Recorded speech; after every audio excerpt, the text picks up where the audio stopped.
short, and here we go. Devontae Adams with some running room at midfield. Adams looking to lateral. He laterals it to the big man, Roten, the ball loose on the field, and that is going to end this ball game.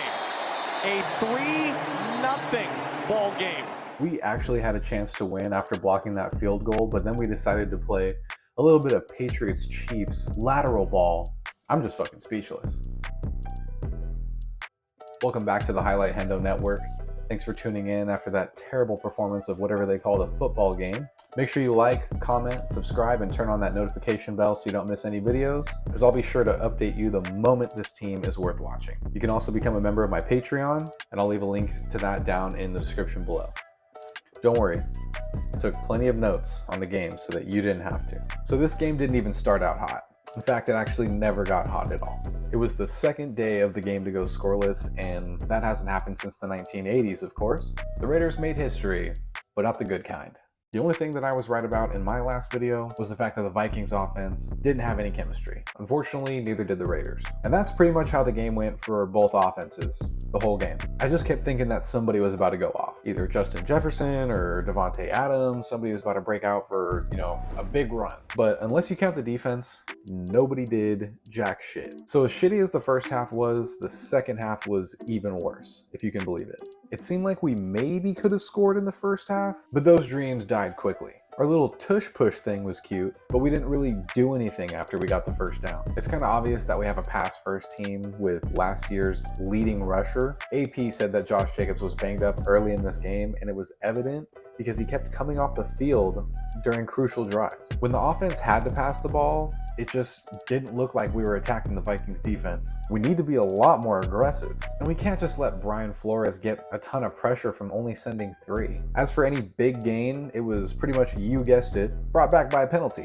Austin Hooper gets a penalty on a big play that would have probably gotten us a touchdown, but instead it gets Aiden O'Connell sacked and it results into a punt, just completely deflating all of the momentum for the rest of the game. And then pretty much the game never picked up after that. So I know it's only O'Connell's 5th or 6th start or whatever, but I mean, damn, the kid is making some horrible decisions out there. Missing checkdowns, intentional grounding, taking sacks at bad times. I don't think the coaches are helping him either, but I already made a video about them. It's not necessarily Aiden that I have a problem with, it's his instincts, it's his decision making in situational football. At least the new edge rusher we signed had a sack early in the second quarter, and the defense was shutting out the Vikings. We just let them shut us out on offense as well. Oh yeah, for like the whole game. If you even blinked when the Raiders offense had the ball, you pretty much missed anything that happened. It seemed like it was already 3rd down by the time everybody got out onto the field. And then a ton of players left this game injured. Justin Jefferson, 2 Vikings O-linemen, Josh Jacobs, Amik Robertson, who else? Did I miss somebody?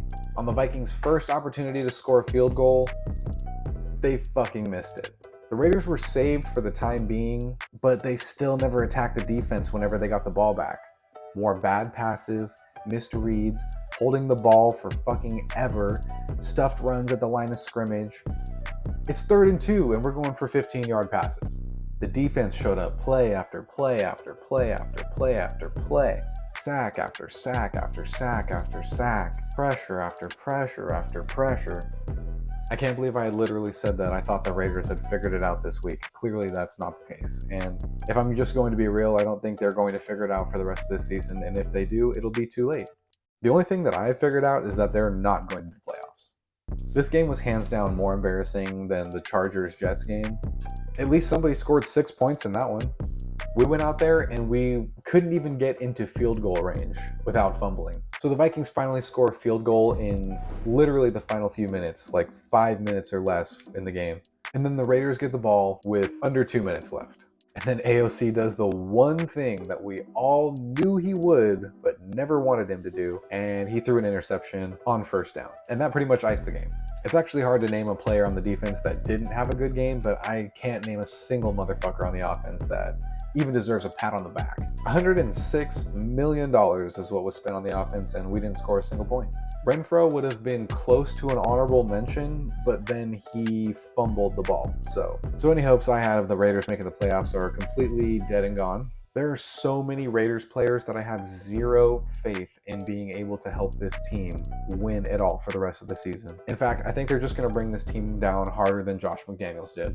Please go support my Patreon so I can continue to investigate the Raiders' dysfunction and bring the content to this channel. Paid members get to vote on future video topics as well as have access to exclusive content, and I'll be doing a giveaway at 100 members. Thanks for watching, and until next time, Raider Nation, peace.